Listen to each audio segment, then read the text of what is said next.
പൊളിഞ്ഞു പഴകിയ പള്ളിക്കൂടം. Elementary school വിദ്യാർത്ഥികൾക്കിടയിൽ പ്രചരിച്ചിരുന്ന ഒരു ശീലമുണ്ടായിരുന്നു. പ്രാസമൊപ്പിച്ചുള്ള ഒരു ഈരടി. പഴയ സ്കൂളിൽ വെച്ച് കൂട്ടുകാരോടൊപ്പം ടോട്ടോച്ചാനും അതു പാടി നടന്നിട്ടുണ്ട്. വൈകുന്നേരം ഗേറ്റ് കടക്കാൻ നേരം മുഖം തിരിച്ചു ചുമലുകൾക്ക് മുകളിലൂടെ സ്കൂളിൻ്റെ പൂമുഖം കണ്ടുകൊണ്ട് കുട്ടികൾ ഒന്നിച്ചു പാടും. പുറമേ കണ്ടാൽ അകമാത്സു ഒരു പൊളിഞ്ഞു പഴകിയ പള്ളിക്കൂടം, കതകു തുറന്നൊന്നകത്തു ചെന്നാൽ എന്തൊരു കേമൻ പള്ളിക്കൂടം. ചിലപ്പോൾ അതുവഴി പോകുന്ന മറ്റു പള്ളിക്കൂടങ്ങളിലെ കുട്ടികളും അകമാത്സു സ്കൂളിനെ ചൂണ്ടി ഇങ്ങനെ സ്തുതിക്കും: പുറമേ കണ്ടാൽ ഈ അകമാത്സു എന്തൊരു കേമൻ പള്ളിക്കൂടം, കതകു തുറന്നൊന്നകത്തു ചെന്നാൽ പൊളിഞ്ഞു പഴകിയ പള്ളിക്കൂടം.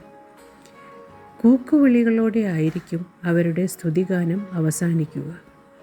ഒരു പള്ളിക്കൂടം പൊളിഞ്ഞു പഴകിയതാണോ പകിട്ടേറിയതാണോ എന്ന് പ്രസ്താവിക്കുന്ന ആദ്യ വരി കെട്ടിടം പഴയതോ പുതിയതോ എന്നതിനെ ആശ്രയിച്ചിരിക്കുന്നു. രണ്ടാമത്തെ വരിയാണ് പരമപ്രധാനം. സ്കൂളിൻ്റെ ഉള്ള് എങ്ങനെയാണെന്ന് തീരുമാനിക്കുന്നത് ആ ഭാഗമാണ്. അതുകൊണ്ട് ഒരു പള്ളിക്കൂടം പൊളിഞ്ഞു പഴകിയതാണെന്ന് ആദ്യ വരിയിൽ പറഞ്ഞാൽ കാര്യമാക്കേണ്ടതില്ല. അകം ഏതുമാതിരി എന്നുള്ളതാണ് യഥാർത്ഥ പ്രശ്നം. കുറഞ്ഞത് 5-6 കുട്ടികളെങ്കിലും ഒത്തുചേർന്നായിരിക്കും ഈ വികടസ്തുതി ആലപിക്കാറ്. ഒരപരാഹ്നത്തിൽ സ്കൂൾ സമയം കഴിഞ്ഞ് ടോമോ വിദ്യാർത്ഥികൾ പതിവ് പോലെ കളിച്ചുകൊണ്ടിരിക്കുകയായിരുന്നു. സായാഹ്ന മണി മുഴങ്ങുന്നതുവരെ അവർക്കങ്ങനെ മൈതാനത്തിൽ തുടരാം. അവിടെ എന്തു ചെയ്തും സമയം പോക്കാം. തങ്ങൾക്കിഷ്ടമായതിലെല്ലാം സ്വതന്ത്രമായി മുഴുകാൻ കുട്ടികൾക്ക് ധാരാളം സമയം ലഭിക്കണമെന്ന് മാസ്റ്റർ കരുതി.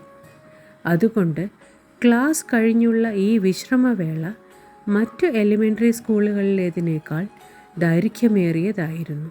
ടോമോയിൽ മൈതാനം പതിവ് പോലെ സജീവമായിരുന്നു. ചില കുട്ടികൾ പന്തുകളിയിൽ ഏർപ്പെട്ടിരിക്കുന്നു. കുറേ പേർ ഇരുമ്പ് കമ്പികൾക്കിടയിലും ചവറ്റുകുട്ടകളിലുമൊക്കെ കുത്തിമറിഞ്ഞു ശരീരം മുഴുവൻ വൃത്തികേടാക്കുന്നു. ചെടികൾക്കിടയിൽ മറഞ്ഞു നിന്ന് പൂക്കളെ പരിചരിക്കുകയായിരുന്നു ചിലർ. ഏതാനും മുതിർന്ന പെൺകുട്ടികൾ കൽപ്പടവുകളിലിരുന്ന് വെറുതെ ചിലയ്ക്കുക മാത്രം ചെയ്തു. മറ്റു ചിലർ മരത്തിൽ അള്ളിപ്പിടിച്ചു കയറി. കുട്ടികൾ യഥേഷ്ടം അവരുടെ കുതൂഹലങ്ങളിലായിരുന്നു. കൂട്ടത്തിൽ തായ്ചാനെ പോലുള്ള ചിലരുണ്ട്.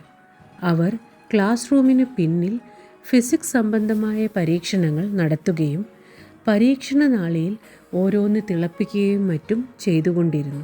ചിലർ ലൈബ്രറിയിൽ ഗാഢമായ വായനയിലാണ്.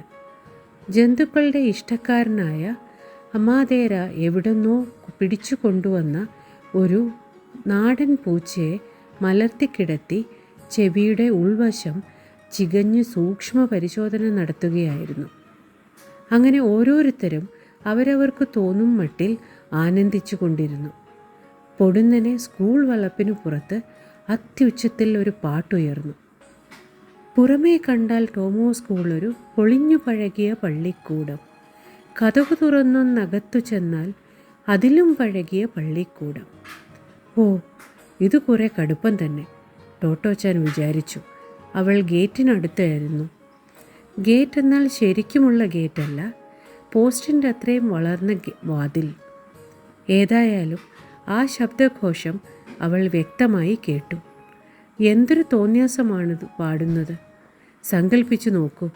ടോമോ പുറമേ നോക്കിയാലും അകത്തു ചെന്നാലും പഴകിപ്പൊളിഞ്ഞതാണത്രേ. അവൾക്ക് കലി കയറി. മറ്റുള്ള കുട്ടികൾക്കും രോഷം അടക്കാനായില്ല. അവരും ഗേറ്റിനടുത്തേക്ക് പാഞ്ഞെത്തി. അത് മറ്റൊരു സ്കൂളിലെ ആൺകുട്ടികളായിരുന്നു. പൊളിഞ്ഞു പഴകിയ പള്ളിക്കൂടം എന്ന് ആവർത്തിച്ചു പറഞ്ഞുകൊണ്ട് കൂക്കുവിളികളോടെ അവർ ഓടിമറിഞ്ഞു. ക്രോധം നിയന്ത്രിക്കാനാവാതെ ടോട്ടോച്ചാൻ ഒറ്റയ്ക്ക് അവരുടെ പിന്നാലെ പാഞ്ഞു. പക്ഷേ ആ അധിക പ്രസംഗികൾക്ക് വേഗത വളരെ കൂടുതലായിരുന്നു. കണ്ണടച്ച് തുറക്കും മുമ്പ് അവർ അടുത്തൊരിടവഴിയിലേക്ക് കയറി അപ്രത്യക്ഷരായി. അവശേഷിച്ച സങ്കടവുമായി അവൾ തിരികെ സ്കൂളിലേക്ക് നടന്നു. നടക്കുന്നതിനിടയിൽ ഇങ്ങനെ പാടി: ഏറ്റവും കേമൻ ടോമോ ഗാക്വൻ, നമ്മൾ പഠിക്കും ടോമോ ഗാക്വൻ. 1-2 അടി നടന്ന ശേഷം അവൾ കൂട്ടിച്ചേർത്തു: പുറമേ നോക്കിയാലും അകമേ നോക്കിയാലും ഏറ്റവും ഏറ്റവും ഏറ്റവും കേമം. കൊള്ളാം, നല്ല പാട്ട്, ടോട്ടോച്ചാൻ വിചാരിച്ചു. അവൾക്കല്പം ആശ്വാസം തോന്നി. വേലിയുടെ സമീപം നിന്ന് മറ്റൊരു സ്കൂളിലെ വിദ്യാർത്ഥിയാണെന്ന നാട്യത്തിൽ അവൾ തൊണ്ടയുയർത്തി പാടി. ഏവരും അത് കേട്ടു. ഏറ്റവും കേമം ടോമോ ഗാക്വൻ, നമ്മൾ പഠിക്കും ടോമോ ഗാക്വൻ.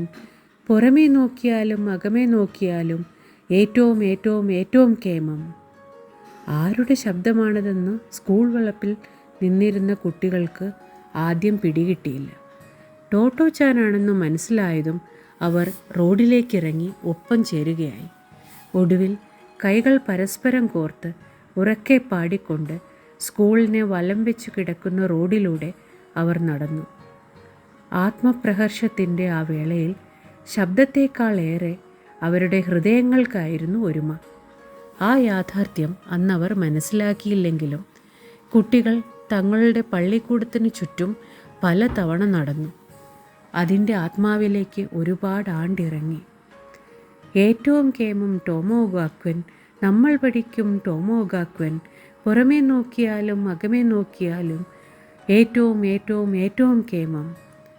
തൻ്റെ മുറിയിലിരുന്ന് എല്ലാം ശ്രദ്ധിക്കുന്ന മാസ്റ്റർക്ക് ആ പുത്തൻ സ്തുതിഗാനം നൽകിയിരിക്കാവുന്ന ആഹ്ലാദമെന്തെന്ന് കുട്ടികൾ അറിഞ്ഞതേയില്ല. ഇത്തരമൊരു മുഹൂർത്തം അധ്യാപന വൃത്തിയിൽ ഏർപ്പെട്ടിരിക്കുന്ന ഏതൊരാളെയും സന്തോഷിപ്പിക്കും. പക്ഷേ കുട്ടികളെക്കുറിച്ച് സത്യസന്ധമായി ചിന്തിക്കുന്ന ഒരധ്യാപകന് പള്ളിക്കൂടം നടത്തുകയെന്നത് യാതനകളുടെ ഒരു ദൈനംദിന പരമ്പരയായിരിക്കെ എല്ലാത്തിലും അസാധാരണത്വമുള്ള ടോമോ പോലൊരു സ്കൂളിൻ്റെ കാര്യത്തിൽ പ്രശ്നങ്ങൾ വളരെയേറെ സങ്കീർണമായിരിക്കും. കൂടുതൽ യാഥാസ്ഥിതികമായ വിദ്യാഭ്യാസ സമ്പ്രദായം പിന്തുടർന്നവരുടെ വിമർശനങ്ങളിൽ നിന്ന് അക്കാലത്തെ ടോമോ രക്ഷപ്പെട്ടിരുന്നുമില്ല. ഇത്തരമൊരു സാഹചര്യത്തിൽ കുട്ടികൾക്ക് നൽകാനാവുമായിരുന്ന ഏറ്റവും ഹൃദ്യമായ ഗുരുദക്ഷിണയായിരുന്നു ആ ഈരടികൾ. ഏറ്റവും കേമം ടോമോ ഗാക്വൻ, നമ്മൾ പഠിക്കും ടോമോ ഗാക്വൻ. പുറമേ നോക്കിയാലും അകമേ നോക്കിയാലും ഏറ്റവും ഏറ്റവും ഏറ്റവും കേമം. അന്ന് ടോമോയിലെ സായാഹ്നമണി മുഴങ്ങിയത് പതിവിലും താമസിച്ചായിരുന്നു.